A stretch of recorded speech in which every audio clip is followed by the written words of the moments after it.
Luego de años de experiencia como demonólogo e investigador de lo paranormal, he aprendido que las criaturas de la noche pueden manifestarse cuando menos lo esperas. Estar preparado requiere no solo de un conocimiento acabado de los rituales antiguos. Se debe además contar con colaboradores adecuados para cada caso. También, mi trabajo incluye adoptar un código de conducta particular que sigo a donde quiera que vaya. La regla número 1 es: anota siempre lo que sueñas. Fue una noche del pasado noviembre. Me senté en la cama casi de un salto.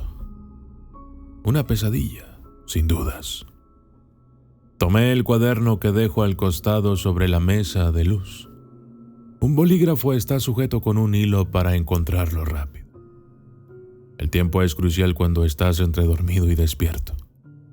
Escribí unas letras semi-inconsciente y volví a entregarme al mundo de Morfeo. Antes del amanecer, la voz de mi esposa, Gaby, se vuelve tan enérgica como su mano agitando mi hombro para despertarme. «David, David, fuego», grita.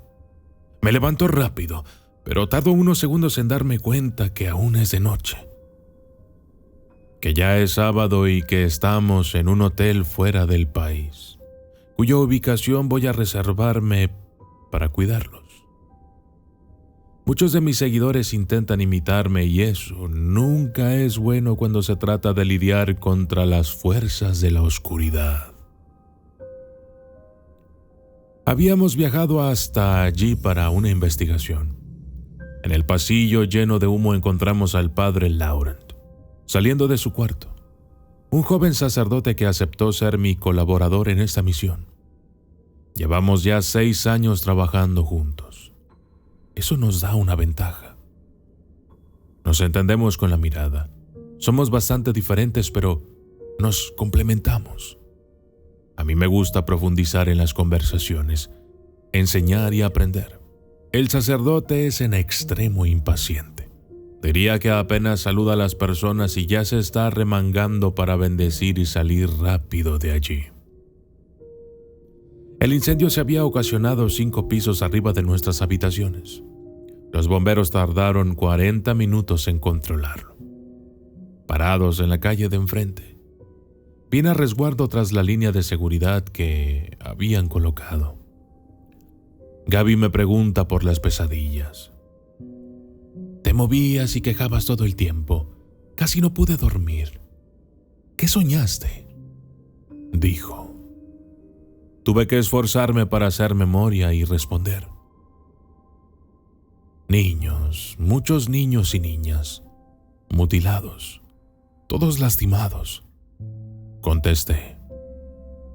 El padre Laurent quiere saber si me hablaron. Lo noto preocupado. Sí, querían decirme algo importante. Gritaban, pero ahora no lo recuerdo bien. Tal vez lo haya anotado en el cuaderno. Mi respuesta se interrumpe. Alguien del hotel se acerca hasta la calle donde esperamos las novedades. Pueden subir por sus cosas usando las escaleras. Háganlo ahora antes de que lleguen los peritos, nos ordenó el gerente. Lo obedecimos. Tomé una pequeña valija con instrumentos y sobre la mesa de luz encontré el cuaderno. Mi esposa me lo alcanza, pero no pudo evitar leerlo. Retrocede y se agarra la cabeza con ambas manos tirándolo al suelo. Lo levanto con temor. Aunque los trazos de mi letra eran erráticos y apresurados, se distingue perfecto aquello que los niños querían decirme en la pesadilla. Medio dormido y todo, me aseguré con muchos signos de admiración de anotar lo que estaban gritando. Nos cortan. Mira cómo nos cortan en la torre. Tomamos un taxi los 3 hasta nuestro destino. Teníamos una entrevista pactada con semanas de anticipación. En el viaje el padre Laurent se muestra preocupado por lo que escribí.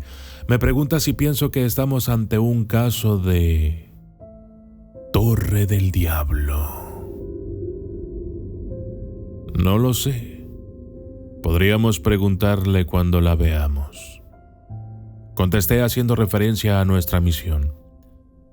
Vamos a una sesión con Verónica Correa, una médium tan popular como protegida. Vive en medio de una urbanización de extrema pobreza. Se las conoce con el nombre de Villas Miseria.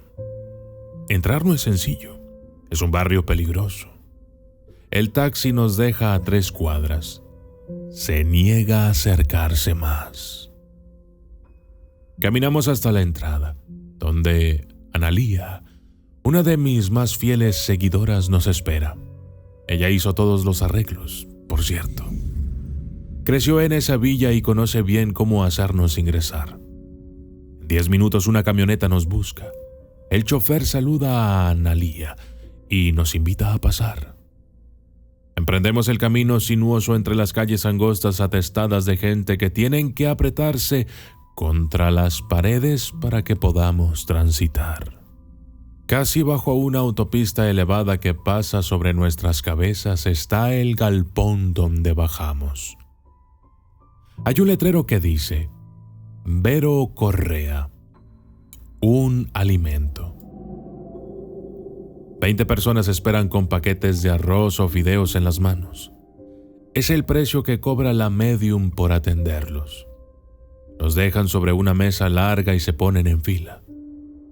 Por una entrada lateral, otros vecinos se acercan a llevarse la comida. Hacen la señal de la cruz y retiran lo que necesitan. Eso está bien. La señora no cobra dinero por sus servicios, dijo el padre Laurent con satisfacción. Él aceptó acompañarme a esta entrevista porque conocía una anécdota sobre ella. Hace años el padre Mario Pantaleo, un famoso sanador que reunía a multitudes, siendo ya muy anciano, cayó de rodillas ante una bebé y rezó por varios minutos en esa posición. Dicen que lloraba con devoción ante el silencio de todo el recinto. Cuando se levantó, preguntó a la mamá el nombre de esa santa. Así llamó a la niña. La madre respondió: Verónica, padre. Verónica Correa. Nació ciega. La trajimos para que la cure. ¿Ciega?, gritó con asombro el sacerdote y agregó: Claro que no, mi hija. Le aseguro que nadie puede ver más que ella. A la hora señalada para nuestra cita, la puerta del cuarto que han levantado dentro del galpón se abre y un anciano amable grita mi nombre. David, que pase David. Entramos y ahí la vimos. La señora tiene unos 40 años. Los ojos completamente grises la hacen lucir sufrida. Se para y camina derecho a tocar el cuello clerical blanco impoluto que lleva el padre Laurent en la camisa negra. Ambos expresan palabras cargadas de afecto y, con humildad, Verónica le pide que la bendiga. En la impaciencia de siempre, mi amigo ya comienza a remangarse y decir una oración en voz baja. La medalla de San Miguel Arcángel que llevas bajo la camisa, ¡qué poderosa y bella es! Debo pedirte que la dejes afuera. Brilla tanto que ilumina toda la sala y cuando empiece la sesión no podré ver bien a los espíritus. Le dice la médium al sacerdote. Pero ¿cómo podría haber sabido que esa medalla estaba ahí siendo ella ciega? El padre Laurent desarma su cuello y se la saca. Le da un beso y la entrega en mano al asistente que la lleva fuera. De la pequeña valija que cargo saco 2 aparatos de medición. Una luz blanca ultrasensible que se pone roja ante la presencia de seres espirituales y un micrófono ASMR potenciado que registra psicofonías, voces del más allá, con notable nitidez. Luego tomamos asiento sobre la mesa circular. Mi esposa se apresura a preguntar a la médium por un asiento de madera que hay a un costado, colgado por cadenas a una gran viga en el techo, una especie de columpio, como los que usan los niños en los parques.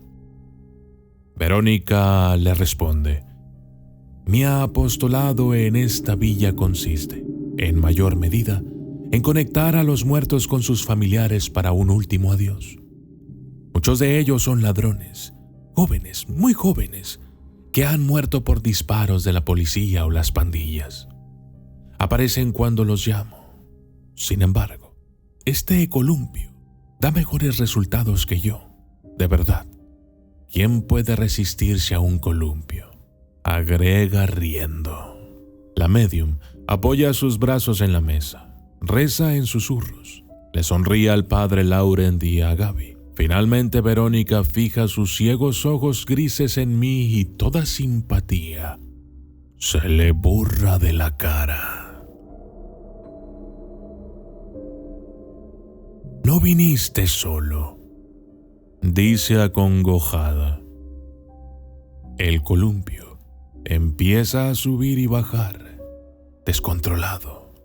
La luz cambia a rojo y brilla con más fuerza. ¿Sabes por qué la hamaca se mueve de costado?, me pregunta, mientras lágrimas desconsoladas caen por sus mejillas. No lo sé, contesto algo asustado, porque la nena que se está meciendo solo tiene un brazo, agrega Verónica temblando, y luego continúa. Está diciéndome algo, pero no puedo escucharla. Hay más niños también, destrozados. Todos ahora gritan. Su voz no sale. No puedo oírlos, pero los veo bien. Descríbame lo que ve con todos los detalles que pueda, le pido a la médium. Ella acepta y su llanto es cada vez más estremecedor a medida que nos explica. Son 5, parecen tener 9 o 10 años. A la niña de la hamaca le han cortado el brazo derecho y medio hombro. Lo mismo hicieron con el brazo izquierdo de otro chico que está parado junto a tu esposa. Hay 2 más sin una pierna y parte del torso. El último está junto a la pared. Le quitaron la cabeza entera. Me gritan, pero no puedo oírlos.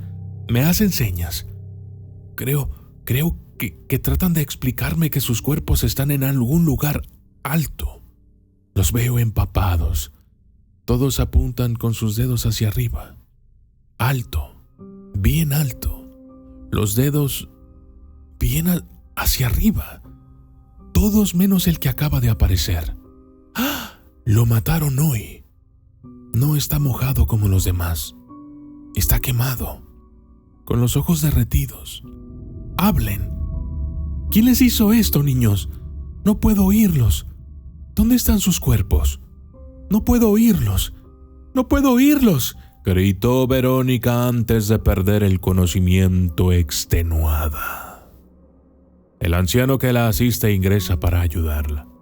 La luz se pone blanca otra vez y la mujer de a poco vuelve en sí. El padre Laurent recupera su medalla y mientras arma su cuello de sacerdote le pregunta a Verónica si cree que se trata de una torre del diablo. Le explicamos que en mi canal de YouTube he hablado e investigado sobre rituales satanistas superiores, grupos que hacen sacrificios en edificaciones altas con el objetivo de invocar al mismísimo Lucifer y pedir sus favores. Sí, contesta con una seguridad que cala los huesos. Sin dudas es una torre del diablo, y el asesino terminó el ritual cuando quemó al niño. Lo presiento. Ellos gritan, pero no pueden ser oídos por ningún mortal que esté consciente hasta que el demonio venga por sus almas. Fueron asesinados como una ofrenda al diablo, agregó. Saturni Ignus, dijo el padre Laurent y me dio una de sus miradas. Entendí que debíamos actuar rápido. Saturni Ignus, repetí. Y ante la cara de desconcierto de Verónica y mi esposa Gaby agregué. significa fuego de sábado. Es el nombre del ritual que hizo este demente. De hecho, es uno de los más extremos que conozco. Para ejecutarlo correctamente debes destrozar, torturar la obra de Dios más preciada, el espíritu de los inocentes, los niños. Mutilar y asesinar a 5 chiquillos, lo más cerca del cielo posible, bien alto, para llevar la maldad a Dios. Es una burla hacia Él. Un niño cada día de la semana comenzando por lunes. Al llegar el sábado debes comunicarle al diablo que tu sacrificio ha concluido y que invocas su presencia. Lo haces matando a un 6º niño, pero a este último debes prenderle fuego. Si sigues estos pasos mientras dices las oraciones antiguas y prohibidas, el diablo aparecerá al caer la noche a llevarse a esas almas y podrás pedirle un favor. El demonio no aceptaría ser invocado por menos. No pude escucharlos, lo siento, no pude escucharlos. Se lamenta entre sollozos la medium. El padre Laurent me mira sin decir una palabra. No es necesario. Yo también estoy pensando lo mismo que él. Me levanto y traigo el grabador de psicofonías hasta la mesa. La pantalla táctil me ayuda a encontrar en el espectro de audio lo que busco y reproduzco el fragmento ahí mismo. La siguiente psicofonía es lo que captamos aquella vez. Y es real. ¿Quién les hizo esto? ¡No puedo oírlos! ¿Dónde están sus cuerpos? ¡No puedo oírlos!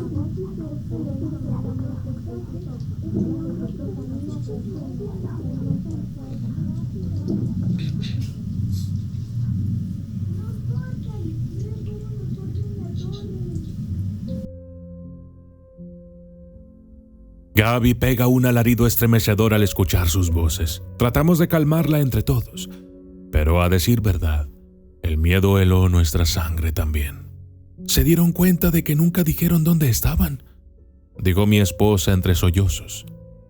Eso quiere decir que ya lo sabemos, o se nos van a revelar. Tranquila, la consolé. Verónica, la medium, visiblemente extenuada, nos da las últimas recomendaciones antes de despedirnos. Usted, padre, manténgase humilde. Y usted, David, apéguese a sus reglas para encontrar los cuerpos de los niños antes de que el maligno se lleve sus almas, especialmente a la número 2. La regla número 2 que todo detective de lo paranormal debe seguir dice: en nuestro trabajo las coincidencias no existen. Salimos del galpón y Analía y el chofer de la camioneta ofrecen llevarnos hasta el hotel. En el vehículo, el padre Laurent, Gaby y yo estamos desolados. El sacerdote nos pide que pensemos, que usemos todos nuestros conocimientos, que es un deber encontrar los cuerpos y darles sagrada sepultura. El asesino tal vez desea curarse de una enfermedad y seguir viviendo. Por eso invocó al Señor del infierno. El que camina tosiendo, dijeron. Por eso quiere al más poderoso. No le queda tiempo.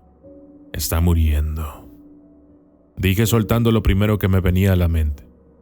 Al caer el sol, en menos de 2 horas va a llevarse el alma de los inocentes y para colmo de males, curará a este malnacido. Debemos encontrarlos. Los dedos de todos apuntaban hacia arriba, bien alto, agregó Gaby, repitiendo lo que vio la medium.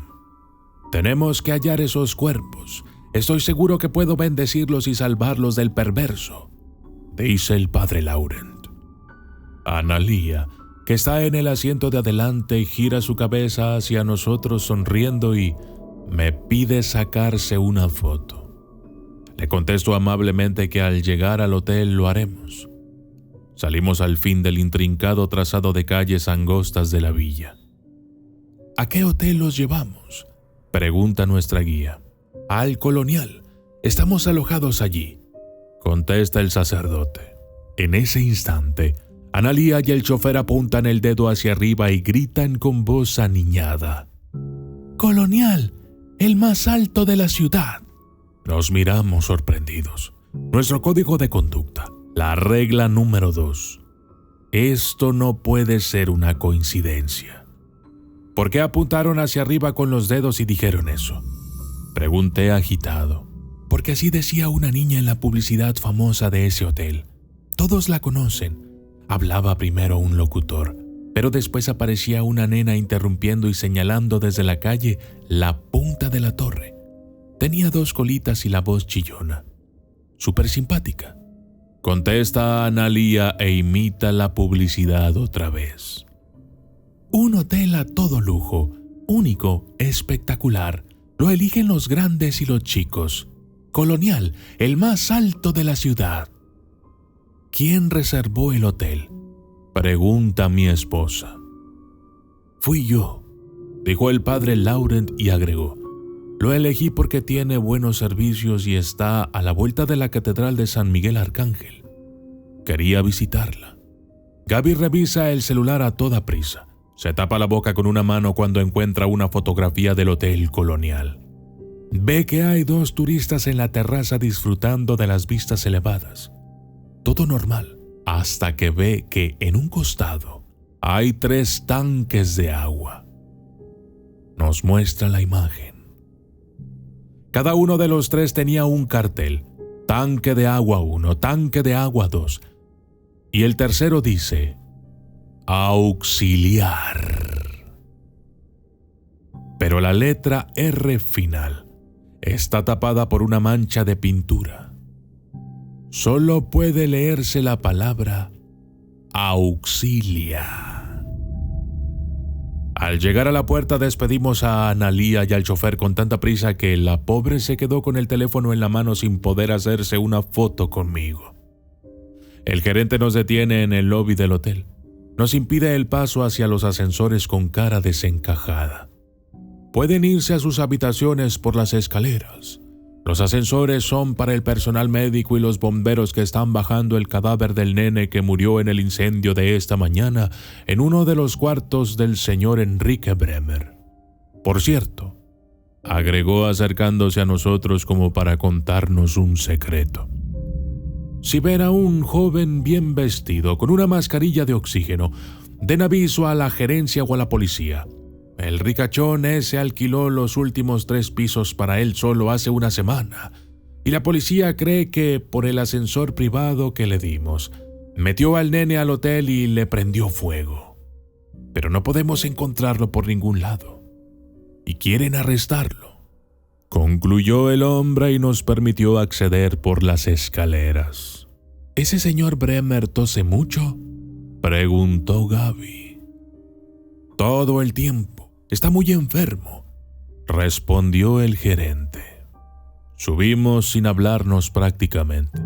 Pasamos de largo el piso de nuestras habitaciones y seguimos hasta que, en uno de los descansos cerca del nivel 12, vimos un mapa completo del edificio. Faltan 3 más para llegar a la terraza donde está el tanque auxiliar que buscamos. En el suelo de esa azotea, a pocos metros de la puerta de acceso, nos topamos con el cadáver de Enrique Bremer, el asesino. Un equipo portátil de oxígeno está tirado a su lado. En la mano tiene una vela negra sin prender. Parece que la muerte sorprendió al maldito antes de recibir al diablo. Los 3 dejamos el cadáver tal como se encontraba y nos acercamos al tanque marcado. Abrimos la pesada tapa y el olor nos indicó que habíamos encontrado a los niños. Con la luz de los celulares alumbramos adentro y ahí estaban. Somos un mar de lágrimas y nervios. Gaby corre hacia el cuerpo de Bremer y, presa de la impotencia, lo patea con violencia. El sol se pone en el horizonte. Un joven médico, rubio y alto, aparece en la terraza, sonriendo. Mira el cadáver del asesino y se encoge de hombros.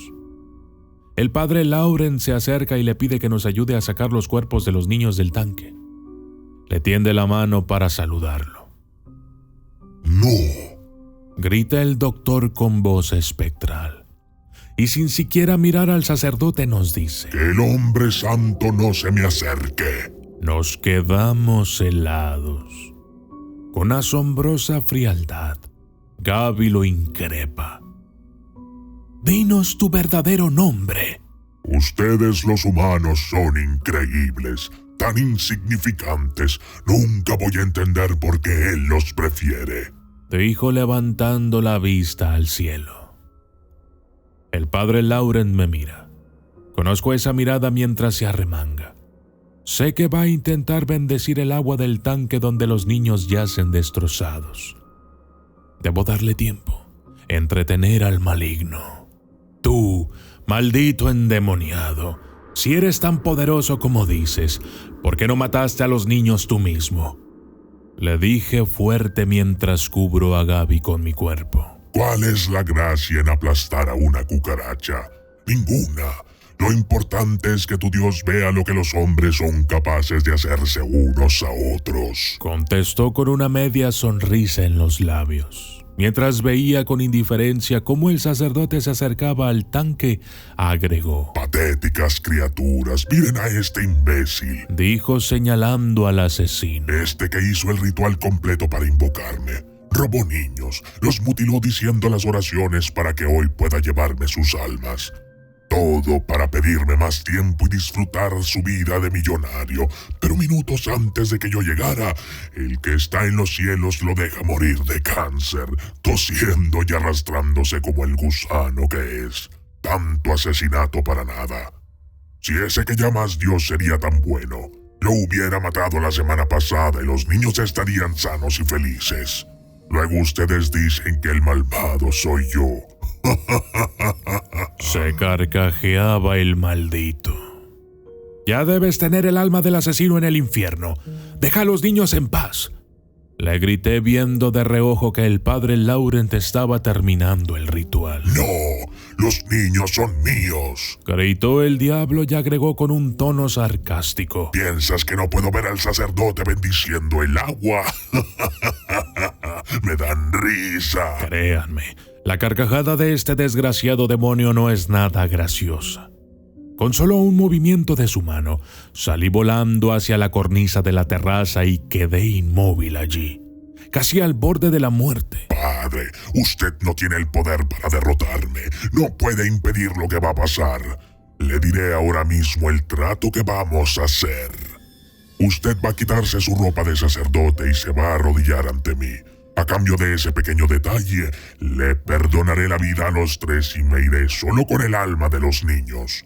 Quiero que su Dios vea cómo usted renuncia, repitió el diablo y agregó: si se niega, voy a matarlos uno a uno arrojándolos desde esta terraza, e igual voy a llevarme las almas. ¿Sabe por qué? Porque usted no puede detenerme. Es solo un hombre. Gaby, con firmeza, le pide al padre Laurent que no le obedezca. El diablo la toma de los pelos y la arrastra al borde de la cornisa junto a mí. Usted no puede vencerlo, padre. Sea humilde, le digo, y nuestras miradas se cruzan. Siempre nos entendemos con el bueno de Laurent, que comienza a sacarse el cuello clerical diciéndole al diablo: tienes razón, solo soy un hombre, y esta ropa de sacerdote me impide llegar al poder que necesito.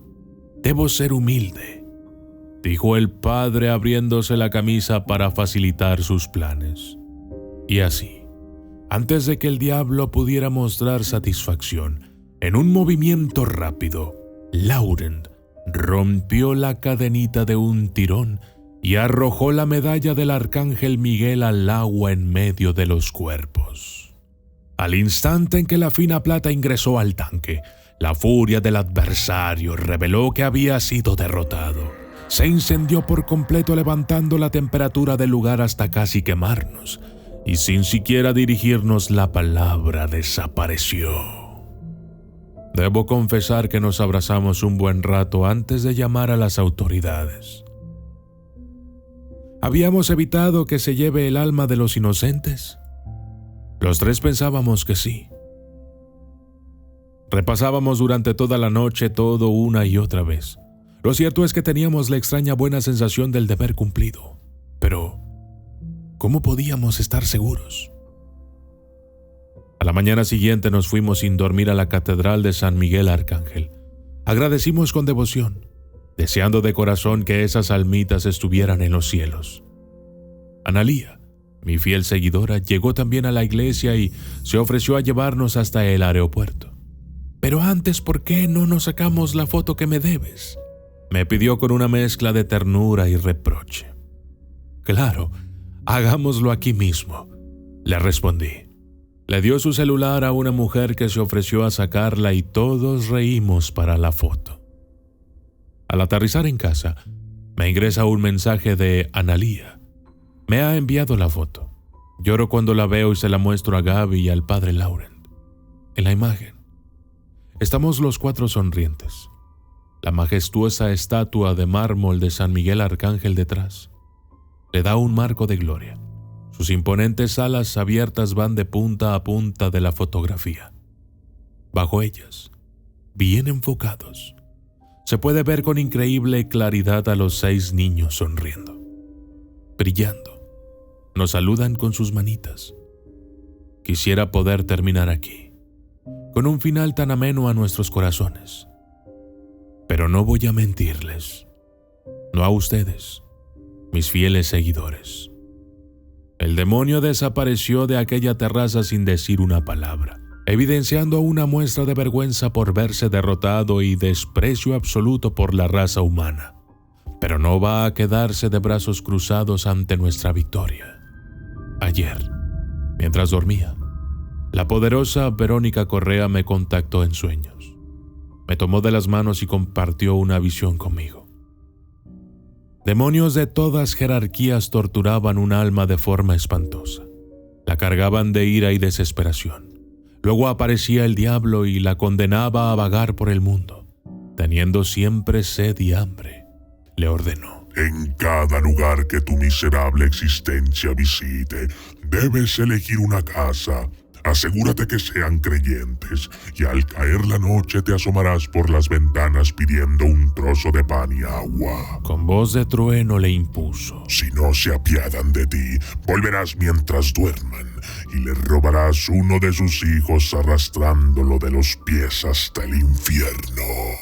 La visión termina, pero Verónica, aún en mis sueños, agrega: el alma en pena ya está recorriendo algún pueblo de nuestra región. Su aspecto es terrible y le ha obligado a caminar vistiendo solo unas míseras y hediondas pieles de gatos negros. Serás tú, David, el que pronto tenga la misión de encontrarlo y ponerle fin a esta maldición. Tiene hambre y se come a los niños antes de llevar sus almas al diablo. ¿Cómo se llama esta bestia del infierno?, pregunté con temor en el corazón. Verónica me contestó: el príncipe de las tinieblas no le ha dado un nombre, pero los chicos, los pequeños de los pueblos que ya ha atacado lo han bautizado. Los niños lo llaman. Se acercó a mi oído para decirlo bien. Sentí solo un fuerte y penetrante zumbido que me despertó de un salto. Regla número 1. Escribí rápido en el cuaderno y esperé unos minutos hasta saber que estaba bien despierto para leerlo. En letras mayúsculas había anotado: los niños lo llaman el hombre que tose. Y yo soy el documentalista. Y esto fue El hombre que tose. Maldición en la torre del diablo.